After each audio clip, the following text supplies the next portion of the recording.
Hello there, everyone, and welcome back to the Artist Toolkit. This is part two of our two-part series, helping you to build a toolkit to establish yourself in the contemporary art world. My name is Dan Curtis. I'm an artist and an educator based in London, in the UK. It is very untypically completely boiling here in the UK today. So if you see me sweating throughout this second part of our course, please forgive me. Unless it gives me like a nice sheen, then you can let me know of that as well. So then, the Artist Toolkit Part 2. This is going to be building on from last week's session where we learned all about how to build your own toolkit. And now this week we're looking at applying that toolkit to yourself and to help you to establish yourself as you go forward as an artist in your art career. This is all brought together by Exchange.art, who are making all this possible. So thank you so much for that, Exchange.art. And it's a collaboration between Exchange.art and myself as the Healthy Artist. So the Healthy Artist podcast is a podcast run by myself and Martha Lamont, where we discuss every 2 weeks big questions for sustainability as an artist and interview lots of artists about how they keep going when times are hard. So if that sounds like something that you're interested in, then please go and give it a watch, a listen, sorry. And it's streams everywhere where you get your podcasts.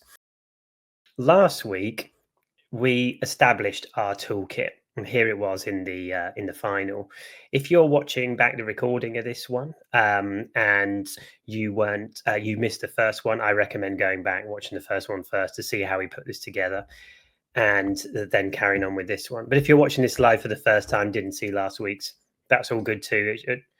It should all still make sense, but if you want to get that grounding first, that's really worth it. So this week we're going to be looking at taking our tools forward. On the art side of our toolkit was our quality artwork, and that means giving ourselves time to experiment and make and play and commune with our materials. We also had a studio space, whether that's a small sketchbook based laptop size corner of the bedroom, big studio, whether it is some sort of psychological space to be able to create work, and then a place where we can leave as well. We've got good photos, retouched on the right file sizes, and we've got a good website and socials going following the social media plan that we were looking at last week, the visual diary approach. On the admin side, we've got our filing going. All of our work is filed and dated. We've got our art CV in there, which is also on our website, and our artist statement written, short and long versions, and that's also on our website. And we're at the beginning of understanding our contractual obligations, maybe registering ourselves as a business, our taxes, and all those kind of things. And today we're going to look a bit more at pricing. So that's the toolkit. And we want to go forward now to look at these main questions today. First off, we're going to look at when we're using our toolkit to get ourselves out there, we are going to be thinking about what galleries are actually out there.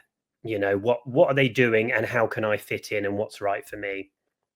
After that, we're going to be looking at how do we then get exhibited, get in touch with those galleries, start to make connections and start to show our work.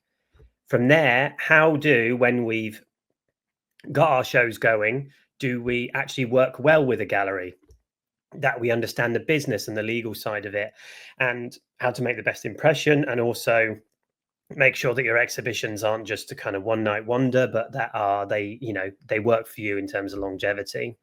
And then we're going to close with thinking about pricing, because I know that's a big topic that a lot of people want to cover. I'm going to cover it all as best as I can today. So this format's going to be the same. I'm going to speak for about 50 minutes now, and then we'll have a little break, and then there'll be time for questions. So as I like to do with all these things when I begin, I want to get that psychological framework for you to begin working with. So before we go into galleries and getting out there and all that kind of thing, I want you to ask yourself the question, why exhibit at all? What is the point of it? Why show our work? Because we don't want to be just going and randomly trying to get our work into kind of white cube style exhibitions because we feel like that's what an artist is supposed to do. That's what a real artist does, or something like that. Whereas all these different types of galleries are so vast, and there's so many different types of projects and things that you can do: site specific work, community led work,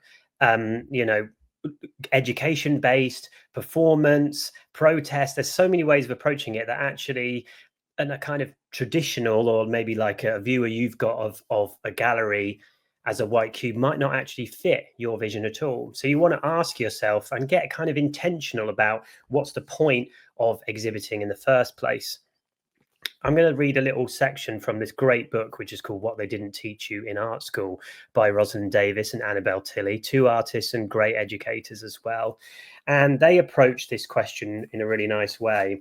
They put it like this: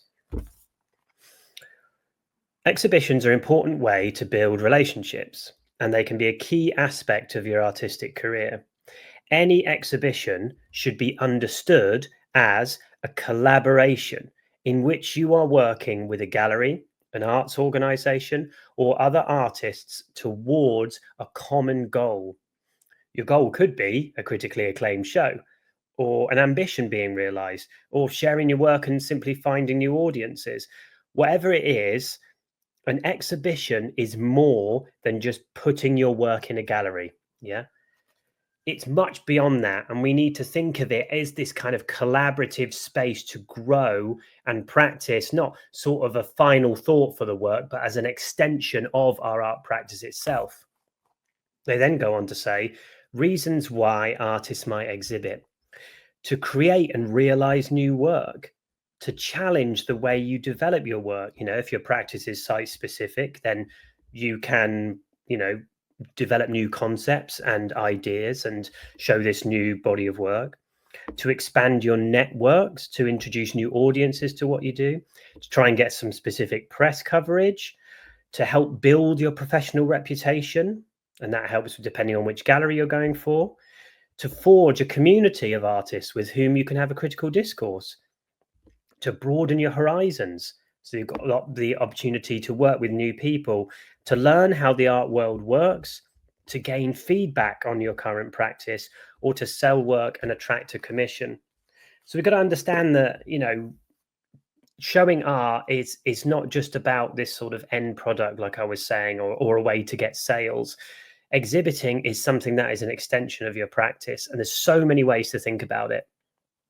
So why exhibit at all? That's something I want you to be thinking about as we're going forward through this material and finding out what space of the art world is the space for you. Okay, so now we've got that psychological framework. Let's look a little bit at what galleries are out there and what they do. What's the difference between them? Okay, so we're going to start with what's first on the list is called the project space. This is typically a very experimental art space run by artists, usually, or like a young curator who's establishing themselves. And they're these kind of grassroots, self-funded, really cool spaces where really experimental stuff and interesting stuff is going on. If you work in a project space, you'll be very connected with the person who is asking you to show the work. It's not usually run by a big team. It's usually just one person making it happen. And it could be anywhere from like a strange, building behind a church or a shed or something like that, to something small to something bigger, all kinds of things. It could be nomadic, it could be permanent. And it's a great space to begin starting to experiment and getting your work out there. Connected to that would be what we'd call local galleries. These are the kind of galleries you might have seen that have more of like a front-facing shop front type space, and they are about selling work, whereas the project space is not necessarily about sales. It's more about experimentation, artistic voice, finding where you're going. The local gallery, although small, will be about also, excuse me, about making sales as well. And what a local gallery can do is really begin to connect you with collectors in a local area. So, you might end up really connecting with a collector who buys something specifically for their home, and end up having this quite intimate relationship with the person buying your work, which is wonderful. I love going to these kind of galleries, particularly when you're going on a trip to somewhere you've never been before, and you might see a small local gallery and get a really nice drawing or a print from an artist that lives close by or something like that. And again, these places will be championing your work, advertising and selling, but it won't be for like huge amounts. And they're not going to be going further in the art world, like representing you or taking you to art fairs or anything like that. Next on the list is the mid-tier gallery. This would be sort of the first step of what we'd see of like really stepping into the art world fully, and into that system. A mid-tier gallery would usually be like a kind of semi-large permanent space run by a small team of like maybe 2 or up to sort of like 10 staff.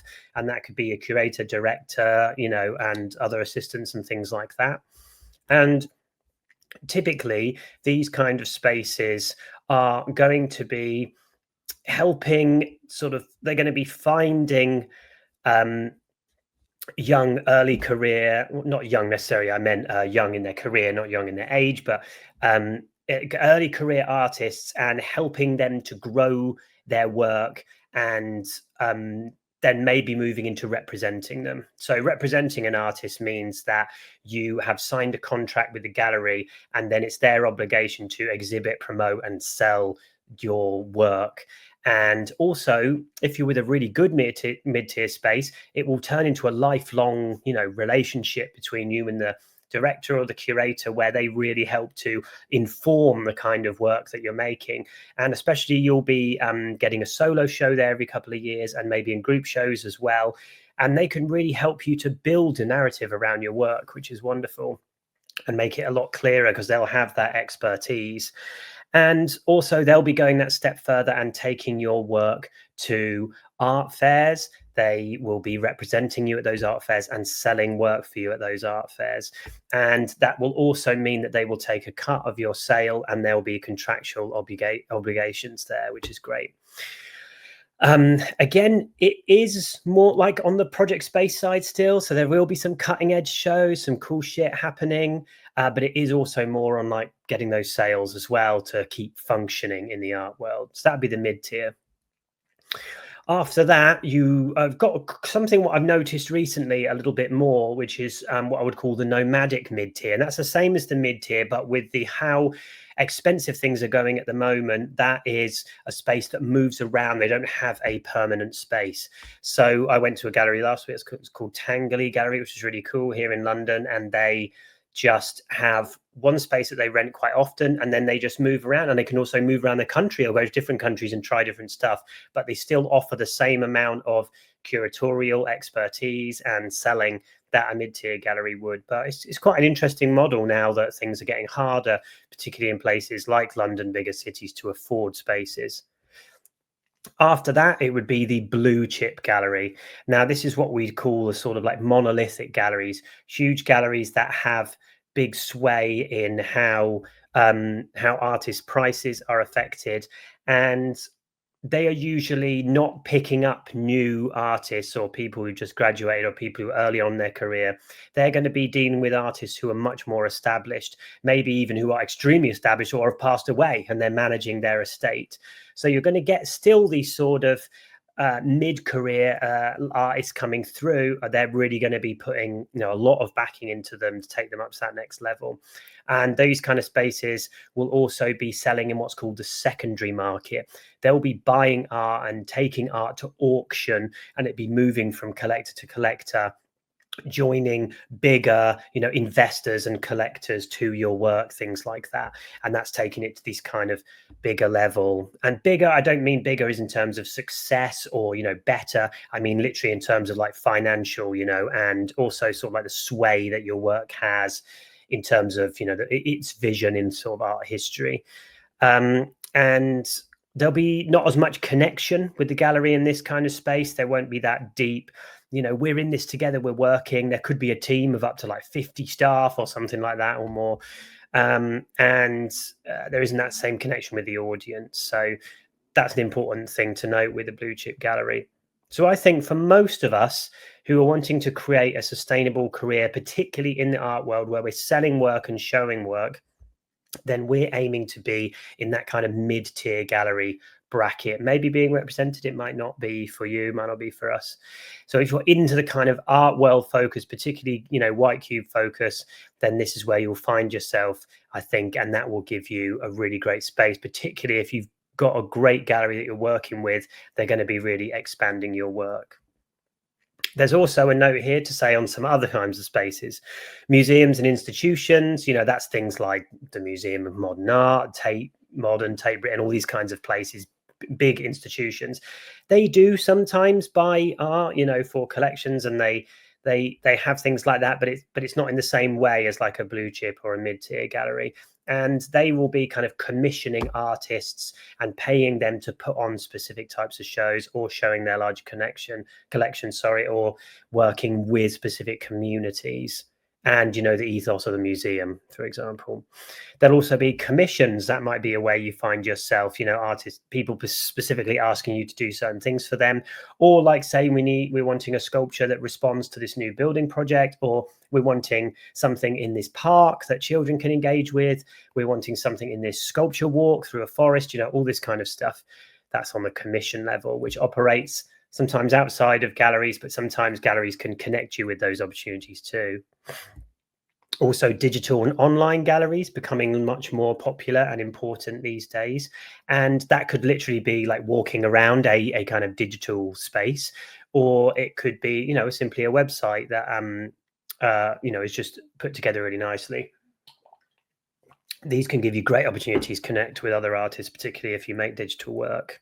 And then there's alternative gallery spaces. So I'm always banging on about this, but it's like, people who've gone a different route where they can't afford a big space, but they're doing something a bit different.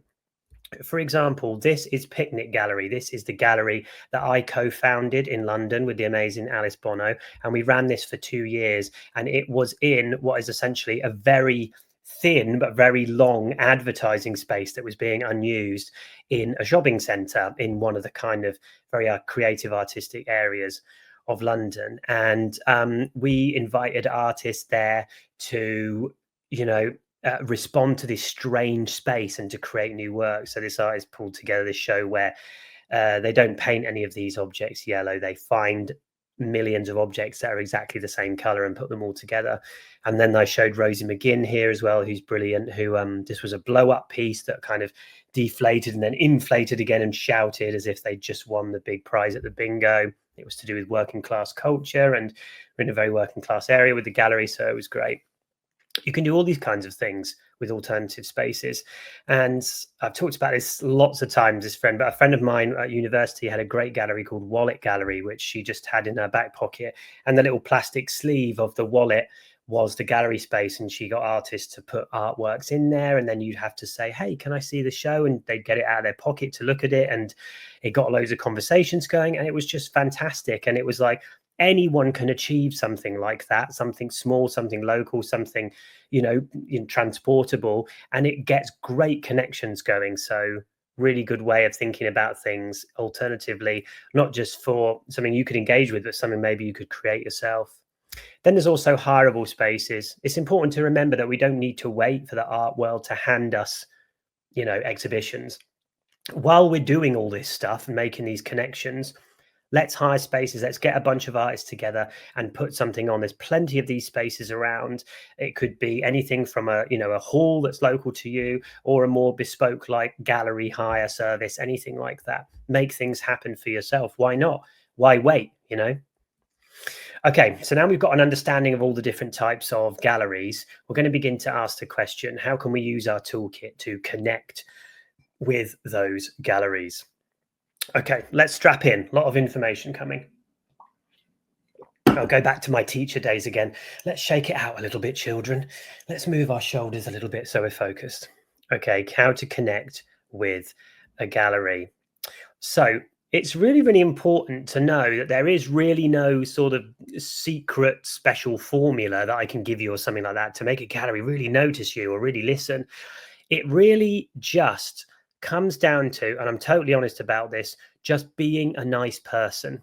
I think a lot of artists can end up sort of misrepresenting the idea that they have to kind of perform in some special way, and that's what's going to get them exhibited. Um, some sort of clever knack, the right phrase to open the secret door, or something like that. And yes, there are lots of gatekeeping and lots of issues that we talked about last week with trying to get into the art world and barriers that are there for different types of people. But so often, being a nice person and just being a normal person and connecting with people on their level takes you so far, because in many ways it can be quite rare.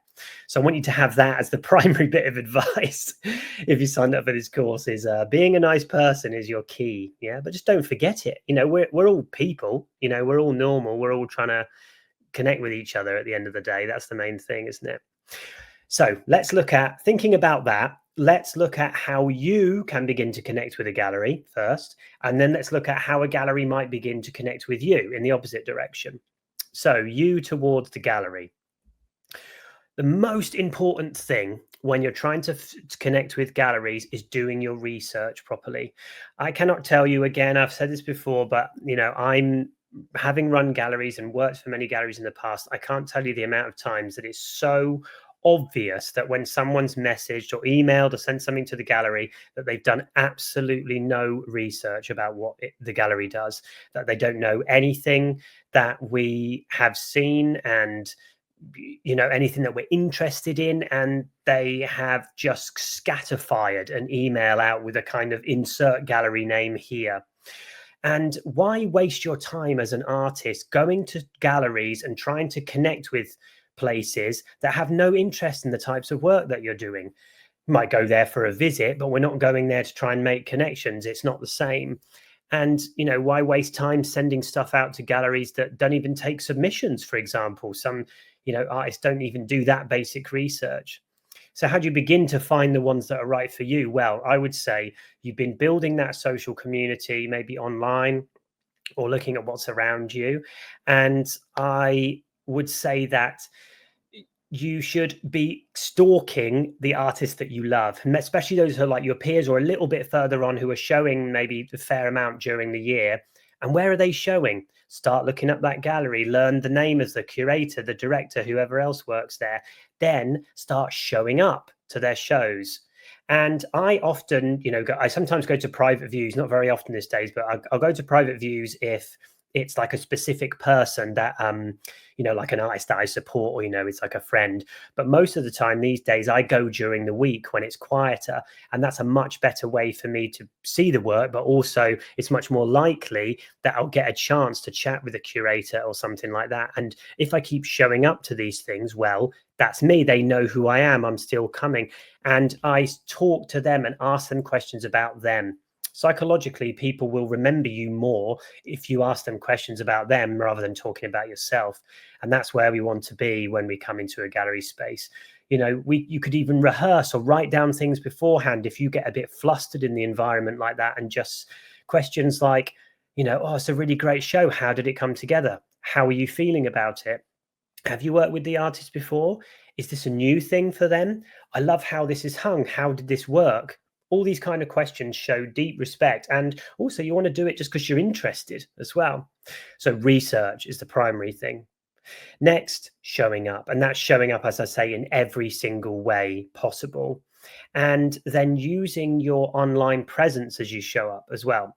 So in your toolkit, as we know, we've got our website and socials going. We're following the model of social medias we were looking at last week, the visual diary approach. And therefore, because you're using the visual diary approach, you can start using your online presence by doing things like going to the show. And if you really liked it, take a quick film of the show, take some photos of the work. Then when you post it in your Instagram stories, or you retweet it on your Twitter, or you put it into your newsletter or something like that, make sure you're tagging the artist, you're tagging the gallery.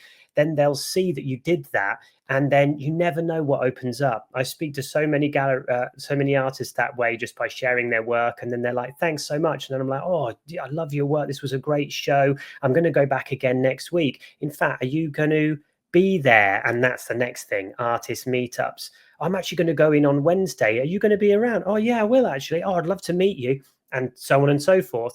Then you meet them, then they introduce you to the director, and you don't try and jump or say anything, or you've got to see my work or something like that. But that's it. You're just a presence. You just keep showing up.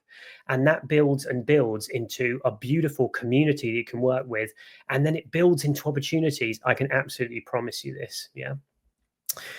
After this is prizes and open calls, another way that you can get it from you to the gallery. Now, say it's a gallery, in your list of galleries that you've been following, and they put out a prize, or, saying an open call for a writing thing or an exhibition thing or whatever. You are obviously going to be applying for that. And because you've got your artist toolkit, you've already got your art CV, your artist statement, your good quality photographs. It's already ready to go. You're not rushing about at the last minute when you found out about it, like most artists have, and it's the night that you've got to send it in. You've got it already. You can do it because your artist toolkit is ready. It's going to make these professional part of your practice so much quicker. And yes, you never know who's looking at these prizes and open calls. And again, being a nice person in all this context, it's being a nice person. It's not going to a gallery because it's a transaction. It's not meeting up someone because you want something out of them. It's going because you're genuinely interested in the betterment of art and getting art out there. That is where it will all happen, my friends. I promise you. So a little note before we go on gallery to us, when not to connect with galleries. I would say it's a really important thing to remember that the time not to try and chat with a gallerist or an artist is at their private view, their opening. Yeah. The way I thought about it recently was like, imagine going to a wedding and the bride and groom says the average hetero wedding, and they've come out of the doors and they're all flustered and the ceremony's done and people are going up shaking their hands, and you use that moment to come up and say, "Well done, but can I show you my wedding dress ideas I was thinking of?" Like, it was so cringe, and it's obviously the completely wrong time because they're focusing what's happening for them now. It's a big day for them. It's the same with galleries and artists. They put a fuck ton of work into what they're doing. They're going to be sweating. They're going to be trying to connect collectors with artists. They're going to be trying to make connections. And you're there like trying to take the focus away and put it on yourself. It doesn't make sense, okay? So don't do that. Instead, go during the week. But again, be curious about them. Be a nice person. You never know where it's going to lead you to beyond there. The second place is the art fair. If you are going to an art fair to sort of, again, get like ground on what galleries are going on, another great place to do research and look at what galleries you're interested in, then never try and connect or sell or show your work to a gallerist at an art fair. A gallerist is paying upwards of 10, 20, even £50,000 to be in an art fair and have a decent space. They need to make sales, and a lot of that might be the entire budget for the year is going on this, and they need to make that all back for the next year to be able to make their shows. It's not the time. Okay, if anything, go congratulate, say I love this, oh, I know this artist, well done, great work, whatever. That's it. That's all you need to do. Take some cards, whatever else. Yeah, but don't get in their way, especially if clients are coming in and you're blocking the way. Okay, galleries to you. That's what's next. So again, this is where we'll really see the toolkit coming into play in a big way. So gallery to you, social media. You have been reposting, tweeting, chatting about people's exhibitions. The gallery has seen you've tagged them. Very often they're just going to have a quick look at your page. Oh, well, who is this artist? What are they all about? Oh, they keep tweeting our stuff. They're so kind. I'm just going to check out who they are. Oh, the social media is looking fire. You've got your great photographs of your work. You're doing the visual diary approach. You're sharing your process and behind the scenes. You're not sharing all the shit of your work, but you're sharing all this cool stuff. And they're really getting into your process. They're starting to look, oh, that's interesting. Then from there, they want to go to your website. Your website needs to be in your bio link of your Twitter or your social media or your Instagram, whatever social media you're using. It needs to be accessible. And then because you've got your toolkit ready, your website's ready, it's looking great, it's easy to see. They can see your CV, they can see your statement, they can find out more about your work and see better shots of it.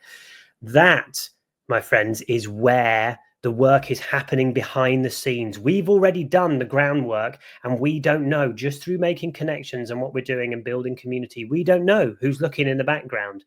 But again, if your website is out of date, you haven't updated your shows for the last 2 years, and it looks like you haven't been doing anything when you've been doing loads of stuff, or you won a prize, or someone wrote something about you, but you didn't put it up, or you haven't updated your photos and they're all blurry and not well lit, that it's going to be a lost opportunity. You know, obviously you're never going to find out, but the galleries are going to go and they're going to see, oh, they obviously don't really know what they're doing, and that's a broken opportunity. So we have to make sure this toolkit is all ready to go. Another great way that galleries connect and find artists is open studios. So I highly recommend joining them. So that could be like in a studio complex that you are part of, or it could be a thing like an art walk or a local art tour or something like that. These happen quite regularly, like an art trail, and people come to people's houses or flats even, you know, and stuff like that. Or people rent out a little space as part of the art trail, and you can do that with a few other artists. Gallerists, collectors come to those things. In my last open studio, I met multiple collectors and gallery directors and other artists. It was a great time. Just for a few hours, you can get so much out of it. And also you can go around and meet other artists too, which is great.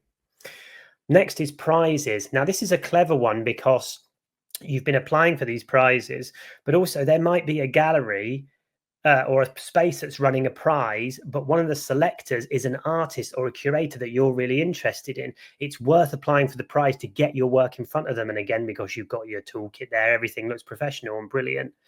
And also it could be that you don't win that prize, but you know, they might sort of think, I'm going to remember that guy for something else. Or if you've been doing all the social creating and building, they're going to see your name in the prize and be like, oh, that's that guy.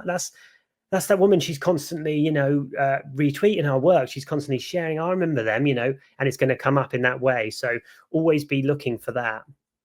Next is other shows. You know, galleries do go to other shows. So again, why wait? Put shows on yourself if you haven't got a show yet, and invite people to it. You know, if you've been making that connections and now and again maybe had a chat with a gallery or an artist on social media, say, hey, I got a show coming up here. You've organized it yourself. Guaranteed that even if they don't come, they'll notice it. It's on the radar, and that's brilliant as well.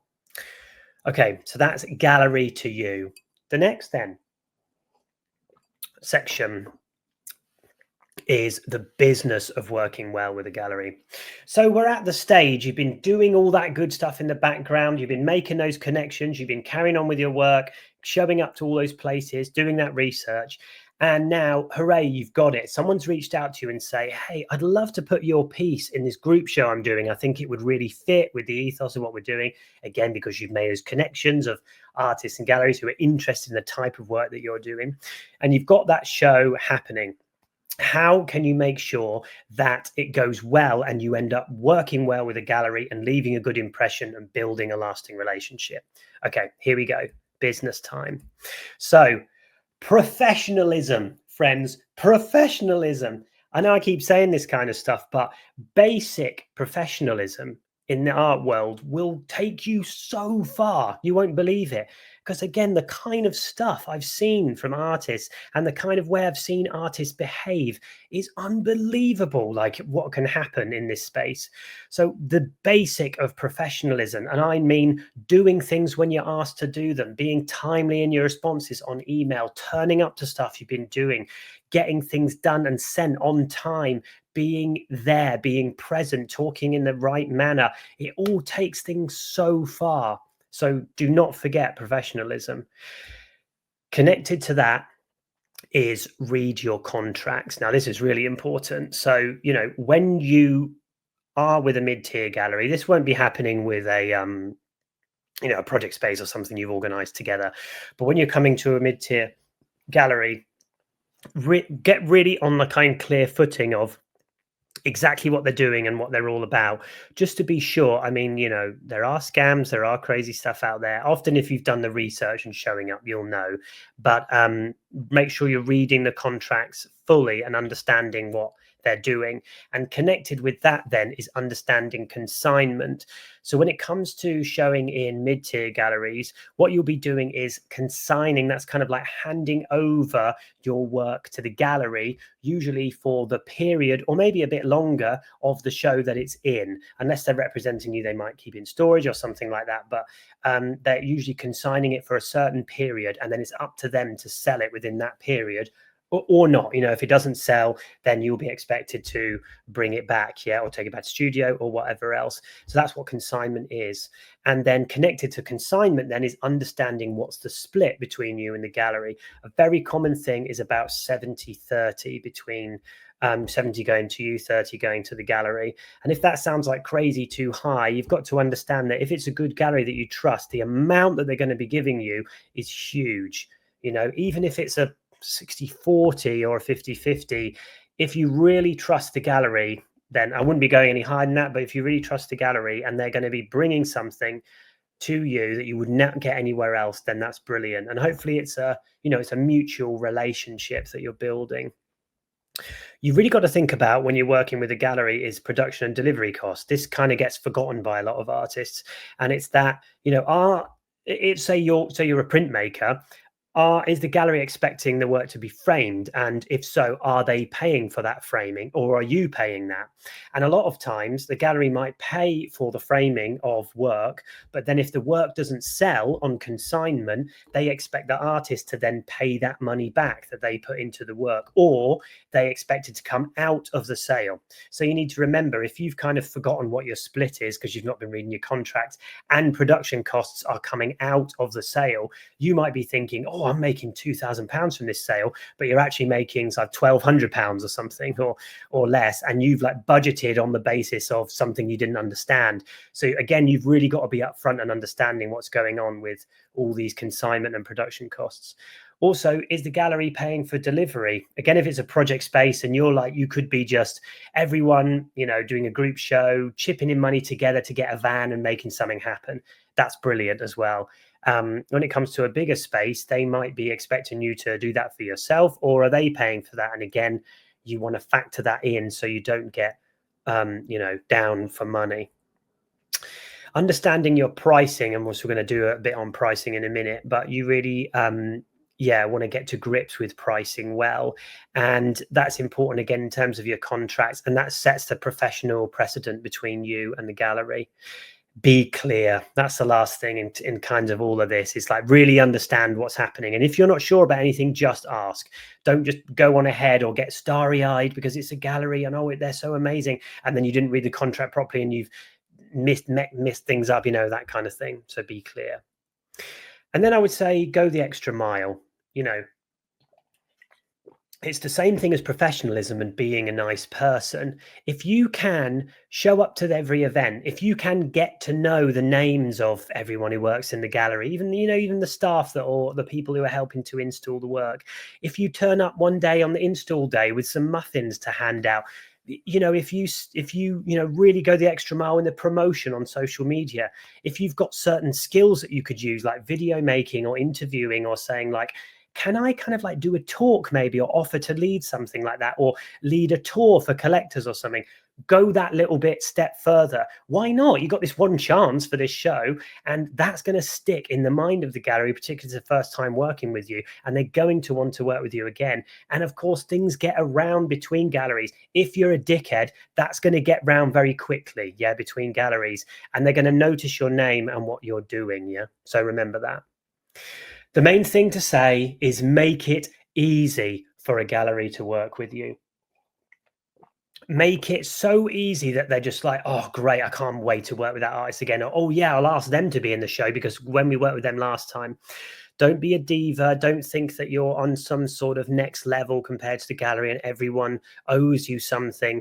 And I've met a lot of artists like that, and they end up not going very far, or they go far but end up crushing people and it all falls apart in the end. So make it easy for a gallery to work with you. Life is hard enough. Gallery, it's really hard running a space, and it costs a lot of money and mental energy, particularly in this economic and crazy world crisis that we're in at the moment. These things aren't simple. Why make it harder for yourself and everyone else? Make it easy for a gallery to work with you.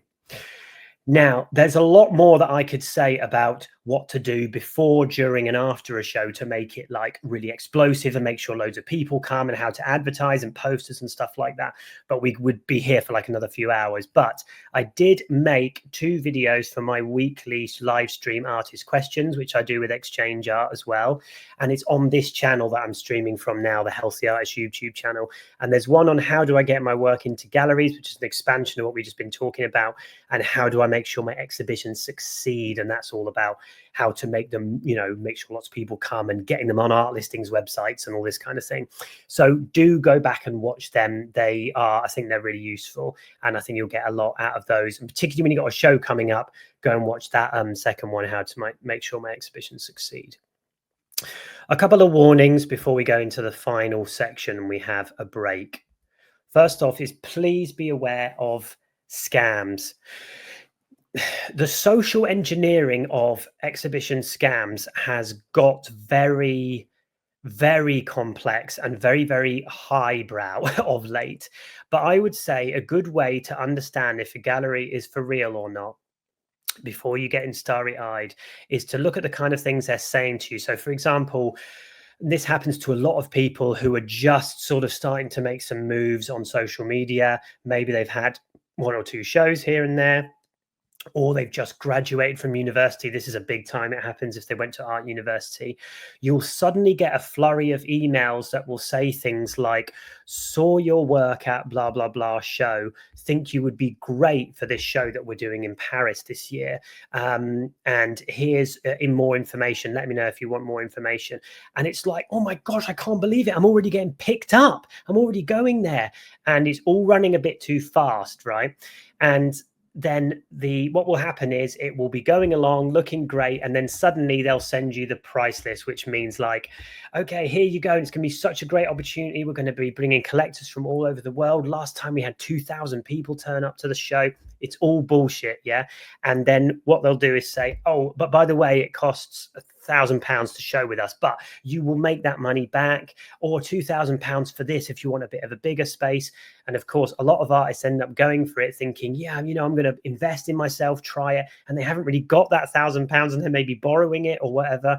And then they realize that the whole thing was just a farce. They get there, no one really turns up. And of course, there might be 100 other artists there, and that company has just made so much money off of vulnerable artists. So please be aware that when you're getting random invites to stuff, that do your research on the gallery. Even if they've got hundreds of thousands of followers on Instagram, it doesn't mean anything. Anything can be socially engineered.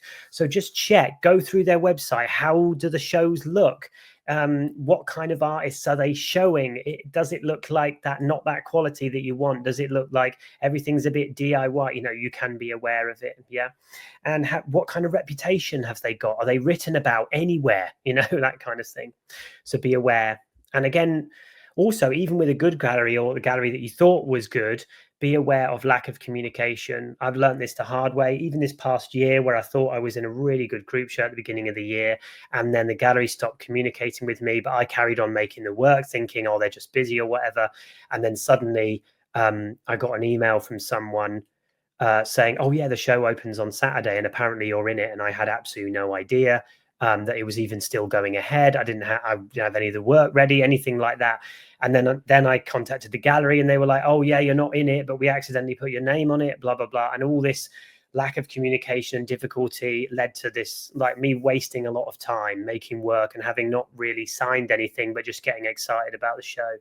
So I'm saying all this to remind myself as well, friends, we've got to be aware of that lack of communication. And really what it comes down is that building that community, and that's where the best stuff happens. Okay, the final section then. We're not doing too bad for time. We started a few minutes late, so I think we're doing okay. The final section of this before we have our break, it's a good one. It's pricing well. Unfortunately, friends, I'm not going to have that 5 steps to pricing your work perfectly. It doesn't exist, but hopefully this is going to help you in a big way to work through the murky well of pricing artwork in the art world. So it's very important to know that when it comes to pricing, Oh, hold on, sorry, I'm just going to pull up something here I want to read you. That things, yeah, get murky. And I got a question off the back of last week's episode, part one, from a great artist. And she said to me, I watched part one, and we obviously touched a little bit on pricing last week. And one thing I'd said was pricing in regards to your peers, seeing what your peers are doing, using that, especially if they're like a little, maybe a few years ahead of you, using that as a guide for like your pricing. But she said, sometimes, I'm looking at my peers and I see one person here charging at this price, which seems quite low. And then I see this other artist here who's at the same stage, but they're charging like so high for the work. So what do I do? How do I like identify where I am, against my peers? And do I just like find a middle ground? And then I think, what's this divided by this? And then that's the price. And it's a really good question because it gets onto the idea that the whole of pricing your work when it comes to the contemporary art world really is not about the exact cost of the materials or the size or the weight or some kind of formula. Really, it is about what tone you are setting. Now, that might sound strange, but what I mean by that is, what tone is the price of your work setting? Is it a tone of sort of the democratic or the accessible, that anyone can afford this, that I want this piece to be out there for everyone? Or is it setting a tone of scarcity or luxury with this piece? This is, a high value, really well worked, intense, conceptually grounded piece that's really important and important in my practice, and therefore is priced accordingly. Okay. And then on the other side, and the negative is your pricing of your work so low that it's suggesting cheapness, desperation. Is it suggesting that you undervalue yourself and you don't really understand your own pricing? Yeah. And if you're not sure about this, like, here's a couple of good examples. So I heard this one from an artist the other day who was talking on her YouTube channel, and she's like more like a commission-based artist, a painter, and does digital work as well. And she was saying that a client had said, "Oh, I want to, want this portrait done, and I'm really excited about you doing it, and what's the price?" And she quoted and all of that, and the artist was thinking, "Oh, you know what I'm going to do? They were so excited about it. I'm just going to put, I'm going to put the whole day aside and I'm just going to get it over the line." And so they got it done in like a day and a half and then sent them the work. And the surprising thing was that the client's response was, "Oh, I thought I was getting something professional and high quality, but because you did it's like so quick, in inverted commas, I'm obviously not." So can you see, it was the tone that was being set by what the artist thought was, I'm giving them higher value by like doing it faster. The tone that was being set was like kind of cheapness and like that it all was just easy. Whereas just, the artist has built up their skills to a certain sense and could finish that work faster. So they said what they do now for their commissions is it's 4 days, maybe even 5 days is like nothing less than that before I send something out. And then therefore they've never received any like negative feedback or asked for changes after that. Can you see what I mean? Although that's not about pricing, that's about tone setting. And the whole tone setting is based on the fact that as artists, we are in what's known as a Giffen economy. Giffen is named after this economist called Robert Giffen, who came up with this idea. And a Giffen economy is important to understand the difference between law of demand, as we usually would see with products, in that the kind of Giffen theory or Giffen economy with art is that it describes a situation where demand for the object, and like an art object, for example, actually increases as the price of it increases. And then the demand for it decreases as its price falls. So if your work is seeming to be, priced well and maybe going up in price, that's when collectors in an art world sense want to snatch in and get it. Yeah. As it decreases or it's fallen from that, that's when people are thinking, oh, it's lost its edge, it's blah blah blah. Now, that's kind of seems paradoxical and strange. And if you hear that and it makes you feel kind of sick, which in many ways I can totally understand that it can as an artist, when the basis of our work is giving our heart and our life to this stuff, and we're not thinking about creating some sort of performance of like scarcity. I think what I want you to understand is it's like, how much of the game are you willing to play is the question. Yeah. And many artists actually undercharge on another way of looking at it because they feel that they're not worthy enough, or like, because it's a passion thing, I shouldn't charge this high amount. But actually sometimes people bring their prices lower to sort of sell it, and they accidentally then devalue their work, both because of the tone and this gifting economy idea. And, if you think it makes you feel sick and it wouldn't happen to you, just think about this as a story. Yeah. I was at the Royal Academy Summer Show last week, which is, if you don't know, it's this massive show that happens in London every year, and thousands of people apply for it every year. And it's this like huge, like all work piled in. There was 1,700 pieces in it this year. And it's really fun. It's really mad. And a lot of people get a lot out of it. And I saw this absolutely exquisite drawing on the wall. It was only about this size, right, in a frame. And it was this drawing of like this like loose drawing of a harbor with these like silly little boats. And it was kind of playful and childish, but also you could see the pen work was like so well understood. And I was with my friend who was in the show, and he had the thing, and he was like, "Oh, I wonder how much it is." And then all of us together was like, okay, guess how much it is. And I was like, oh man, it's got to be like £850 easily, for that. And in this, it's a one-off artwork. It's not a print, it's not a multiple, it's a one-off, one of one. And it's beautiful. And the other people were like, oh, higher. Actually, no, I'm sure if it was 800 it would have sold already. And then we read the price, and the price was £100. And what it did was, it immediately, although I didn't want it to, it immediately made me think, this artist doesn't understand their work or value their work enough. And can you see what I mean? In the pricing of their work, they'd actually devalued it, not like made it into the piece it could have been. And so it does set a tone. And this is what I'm saying in terms of what the pricing is. So then coming back to this artist's question, the question is like, what what is the tone you want to set, and how can you price your work in a way that is reasonable and doesn't fill you with resentment? Yeah. By looking around at your peers, you'll be able to get a sense of those who are valuing their work well, those who are valuing their work way too highly, and those who are devaluing. Yeah. And you can find that middle ground of tone. And if you're still not sure, just ask. Speak to other artists around you, your gallery you're working with, collectors, anyone you've been able to connect with, and say, I just don't know what I'm doing with this, because it is all a bit of a mystery and it's a bit of a game, as you know, and sometimes it's difficult. And it is like marketing strategy and all these things. So just ask. If it's making you feel uncomfortable, that is okay. And it's normal to feel that way. Yeah.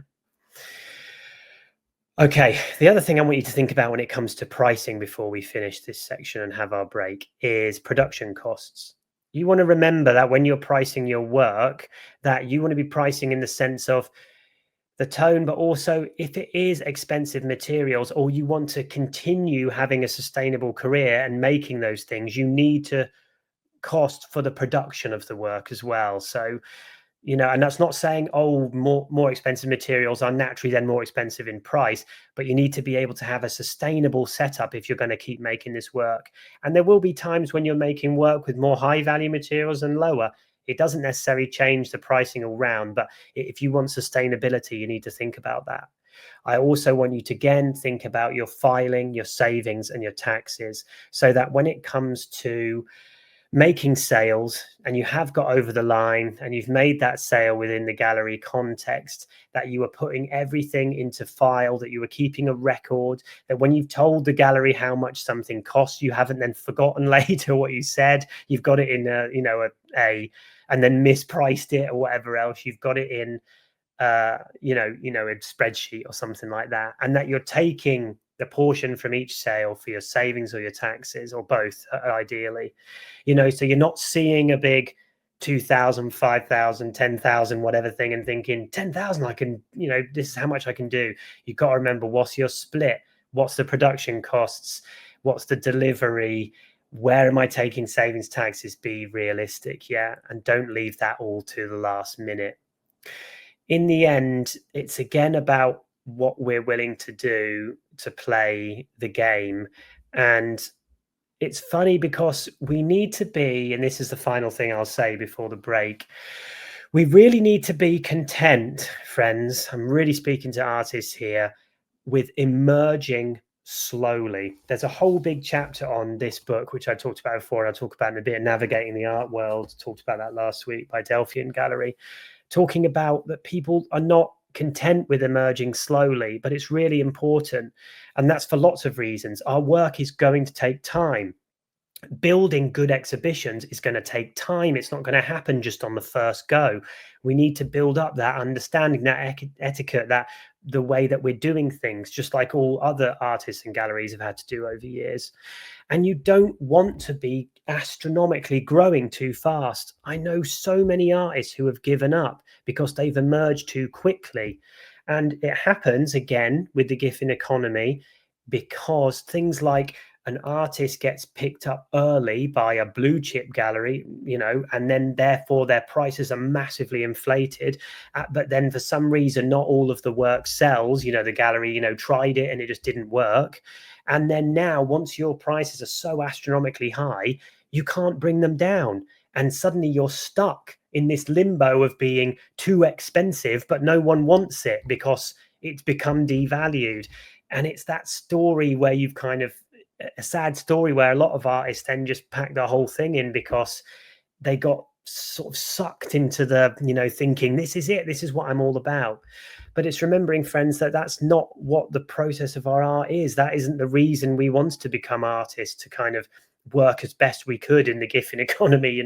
That is a difficulty and a part of it, and we're going to have to learn that as we go, but it's not the essence of who we are.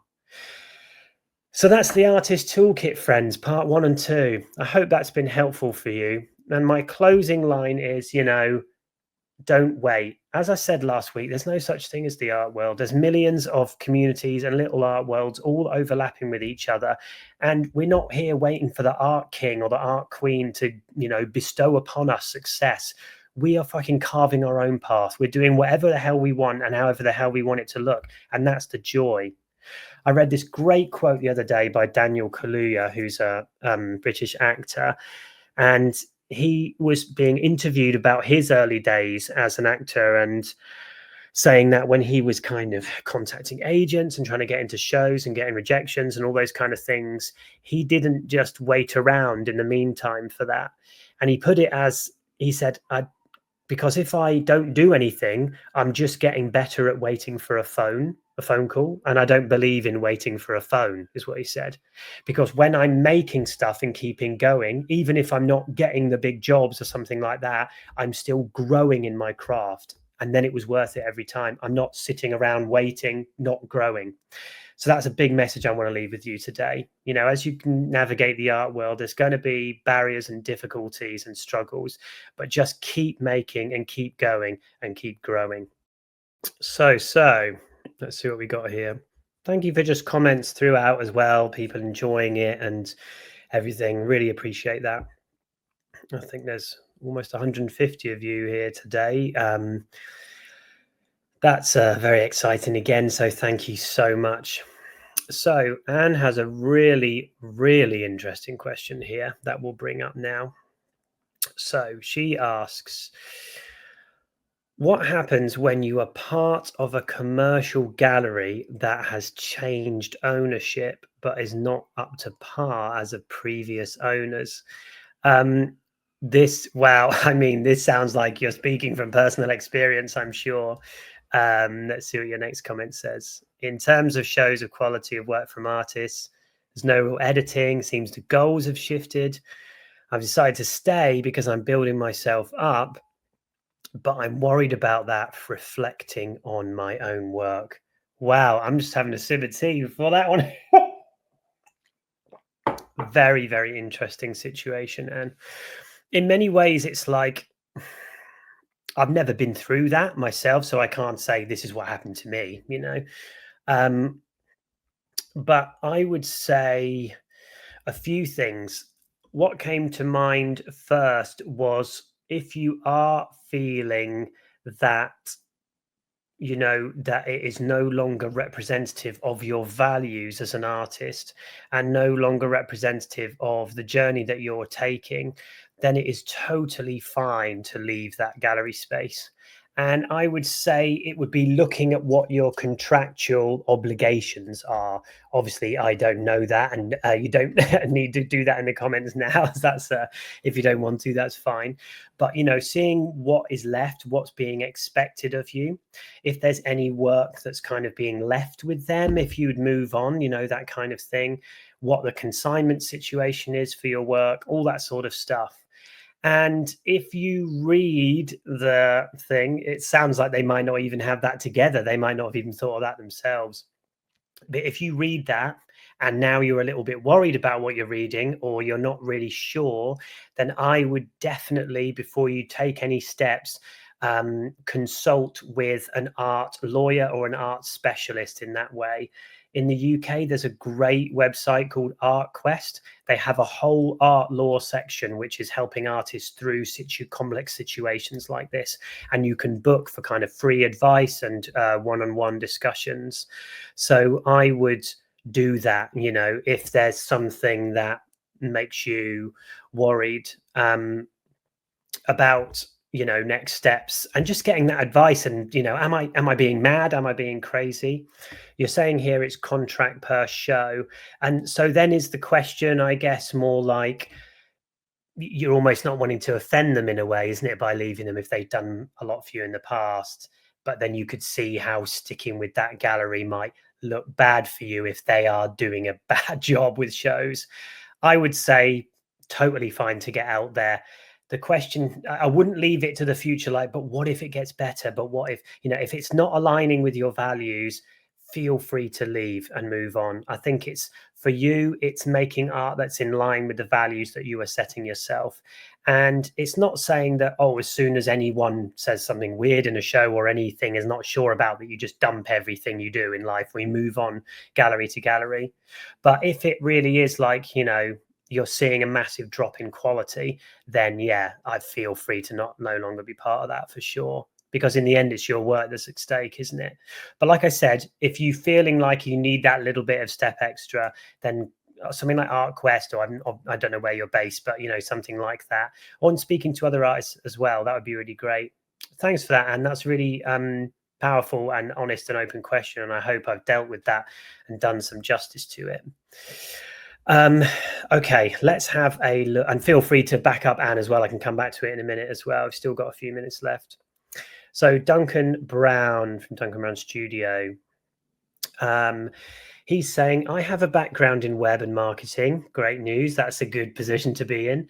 And I'm thinking about creating a unique landing page on my website for each gallery I approach, with a tailored selection of works and a short bio. Interesting. Okay, so something like you're sending to this type of gallery, you're showing this type of way, you're sending to this type of gallery, yeah. And then goes on to say recent activity, a like follow-up. Does that level of personalization come across as thoughtful and professional, or could it feel like too much? What, as in like a bit weird? I think it's really up to you, Duncan. If you've got the skills and the ability, then why not? I think in the end, it depends on what the gallery wants. If they are not open to submissions, then all of this would be a waste of time anyway, right? And scatter firing emails, to people who are not going to open them, and then they actually remember your name because you've emailed them a lot of times, even though they don't accept emails, something like that. I would be thinking about it in that way. But if, say, for example, is it about a tailored selection of works? Why is it a tailored selection of works? Maybe the question is it because you've got quite variety of work, and therefore you want to do like different works for different types of galleries? And that's okay as well. But I'd say, obviously I'd say you might not need to if you're within the universe of your practice. I guess there'll be a link between pieces, and unless like you're making photographs, landscape photographs, and then also violent anime animations, some like really weird different practices, then yeah, maybe you should split them up. But other than that, I think you could also, you could prioritize what you send, like putting up top what's most interesting to them. But that's really up to you, like if you are kind of using it as a portfolio, I guess, more like, isn't it, than rather than sending a PDF, you're sending them a link. um I don't think it's creepy. I don't think it's weird. It may be a little bit too far if it's personalized, like with their name in it or something like that. Like you're going so far as like you've built a website to show them. I think that would seem one step too far and maybe seem a bit like, again, it's about being a normal person. What would it be like if you received something like that? Yeah, would you feel like, wow, okay, that was a bit step farther, and it kind of seems like now I kind of have to do something because you've gone so far. But if you're doing something a bit different, like custom for the gallery, but it's not like you're saying dear gallery blah blah blah on this website, but you're making more like a custom because you want to show this aspect of your work, then that's just depending on the level of time you've got. If not, you could divide your website up into different types of work. I know people do sculpture, painting, something like that. If it's a bit more diverse, drawing, photography, and you might send the gallery specifically to that certain place. But again, it's depending on the gallery, I think. Too high level of personalization, yeah, not creepy, but I would say, what's the word I'm thinking of? Suggests that you sort of expect them now to go further on. A level of personalization that shows that you've researched a gallery, like you've just said, you'll be researching each gallery. That's brilliant. That would be my answer. I hope that helps, Duncan. And again, any more clarifications, feel free to message me after this. You can follow me on Instagram at oddjobs, or you can search up Dan Curtis as well, and you'll be able to find me. And on Twitter, I'm Dan__Curtis, so you can find me there as well. And you can find the links to Healthy Artist website and contact me through there. So you can always message me. I don't mind that kind of thing. Okay, great. Thanks, Duncan. I'm glad it was helpful. And yeah, these are great questions because they're so nuanced as well. Again, it all comes back to being a good person and connecting with people as best you can. Well, friends, we are at almost time. So thank you so much again for joining me. It has been wonderful to share with you the Artist Toolkit. These are this first two-part course is the first one I'm doing with Exchange, but we hope there will be more. I'm going to run things on writing about your work and writing artist statement. I want to go deeper in other areas. And if there's anything that you would particularly like to see a course about or a weekly artist questions episode about, then please feel free to reach out to me and I will do my best to cover it or bring people onto the show that can cover it for us. Okay, friends, thank you so much again for joining me. 150 of you here today. Wonderful to have you all here. Love you all so much. And as I said, don't wait, go and make. And if you're watching this instead of making when you should be making, then go and make now. What you're doing, switch this off. Thanks for all the love. I'm glad it was useful. Thank you, Duncan. I'm glad everyone else for the thanks and for joining me. And yes, keep up to date with the Healthy Artist YouTube page. That will be carrying on all this kind of stuff. And thanks again to Exchange Art for making this all possible. Okay, everyone. See you in the next one.